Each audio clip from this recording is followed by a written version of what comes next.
هو ليه انا بحقن بوتوكس؟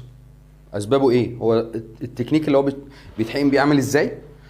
والشغلانه بتاعته بتبقى عامله ازاي؟ يعني ليه البوتوكس بيخلي عارف اللي هو البلاطه اللي بتحصل دي، ممثلين كلهم خلاص مش عارفين يرفعوا حجايبهم.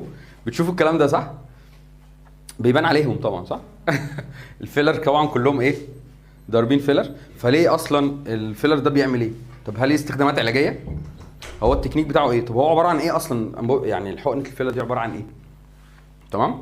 فده اللي هنتكلم فيه. هنتكلم برضو بشكل علمي بسيط سهل تعرف انت تفهمه وتفهم الكلاينت بتاعك، بحيث ان لما يجي لك واحد تقول له لا بص انت محتاج جلسه، وبعدين مش عارف عشان نظبط محتاج تقشير، وبعدين ممكن نعمل معاها كمان ايه مثلا بوتوكس عشان تخلي ايه الدنيا بص زي الفل.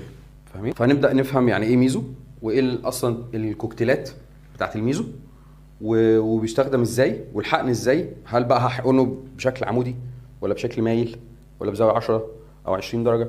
فهنبدا نفهم شكل الحقن المختلف، وكل حاله هنحقن فيها عامل ازاي، والحقن اصلا غرضه ايه.